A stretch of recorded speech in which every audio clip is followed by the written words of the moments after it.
नमस्कार, मी doctor Dhananjay Deshpande, global cyber crime helpline national award winner, digital hero of the year national award winner आणि head of the department cyber awareness foundation Maharashtra राज्य. आज एक नवीन cyber फ्रॉडचा सापळा कसा असतो तो सांगण्यासाठी आलेलो आहे. होतं असं की आता शहरांमध्ये सगळीकडे बहुतेक ठिकाणी सीसीटीव्ही बसवण्यात आलेले आहेत प्रशासनाकडनं, की जेणेकरून कुणी सिग्नल तोडू नये, कुणी क्रॉस चेकिंग करून, कुणी झेब्रा क्रॉसिंग ओव्हर करू नये, कुणी रॉंग साईड जाऊ नये वगैरे वगैरे. आणि जर गेला तर ते कॅमेरा तुम्हाला पकडतो, कारण त्याची कंट्रोल रूम असते पोलीस डिपार्टमेंटकडे, आणि कॅमेरा ते पकडतो, फोटो काढला जातो तुमचा आणि तुम्हाला चलन येतं. ही रुटीन पद्धत आहे. अनेकांना आलं पण असेल, लोकांनी पैसे भरले पण असतील. पण ह्याच गोष्टीचा फायदा घेऊन सायबर भामट्यांनी नवीन फ्रॉड रचलेला आहे. होतं असं की तुम्हाला पण असं एखादं व्हॉट्सअपला किंवा मेसेज येतो तुम्हाला, त्याचं नाव नीट लक्षात ठेवा, ट्रॅफिक चलान @500 rupees.apk अशा नावाची फाईल येते.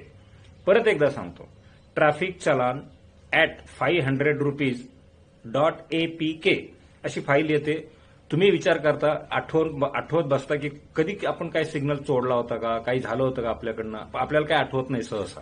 आपण काय करतो, असेल जाऊ द्या, कुठंतरी आपलं झालं असेल मिस्टेक असं म्हणून त्या फाईलला क्लिक करता आणि त्या क्षणी तुमचा फोन हॅक होतो. कारण त्या एपीके फाईलमध्येच इनबिल्ट व्हायरस मालवेअर टाईपचा असतो, जो तुमचा फोनचा ऍक्सेस भामट्याला देऊन टाकतो. आता तो भामट्याकडे गेल्यामुळे काय होतं की तुमच्या कॉल लिस्टमध्ये जी कॉन्टॅक्टमध्ये लोक आहेत त्या लोकांना तोच मेसेज तुमच्या खांद्यावरून तो पाठवतो भामटा, आणि त्या सगळ्या लोकांचे फोन हॅक होत जातात. कारण त्यातले पण अनेक जण विचारही करत नाहीत. त्यांना असं वाटतं की आपल्याकडनं काहीतरी झालं असेल मिस्टेक म्हणून आलंय आपल्याला चलन, म्हणून ते पैसे भरण्यासाठी म्हणून ते क्लिक करतात आणि त्यांचे फोन हॅक होत जातात.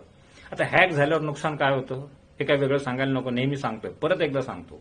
तुमचा फोन हॅक होणं म्हणजे तुमची फोटो गॅलरी, तुमची कॉन्टॅक्ट लिस्ट, तुमचे मेसेजेस, तुमचं बँक डिटेल, तुमच्या मोबाईलमध्ये जे महत्वाचं आहे ते सगळं भामट्यांच्या हातात जातं. आता फॉर एक्झाम्पल गॅलरीतले फोटो जर त्याच्या ताब्यात गेले तर यू कॅन इमॅजिन किती मोठा धोका आहे. तुमचेच फोटो, प्रायव्हेट फोटो मॉर्फिंग करून तुम्हाला नंतर ब्लॅकमेल केलं जाऊ शकतं. बँक डिटेल काढून तुम्हाला आर्थिक फसवलं जाऊ शकतं. हॅक होण्याचा हा फार मोठा धोका आहे. तर मग आता अशी फाईल जर आली तर ती खोटी आहे कसं ओळखायचं? गंमत म्हणजे भामट्यांनी महाराष्ट्र पोलीस असा जो ब्ल्यू कलरचा जो लोगो आहे तो सुद्धा ढापलाय, डीपी म्हणून येतो तुम्हाला तो. आणि ओळखायचं कसं, तर त्या डीपीच्या खाली नंबर येतो. नंबर जर आला तर ते 100% समजायचं की तो फ्रॉड आहे. त्याचं कारण डिपार्टमेंटकडनं असं एखाद्या नंबरवरनं कधीही चलन येत नाही, त्यांचं अधिकृत पोर्टलवरनं चलन येत असतं.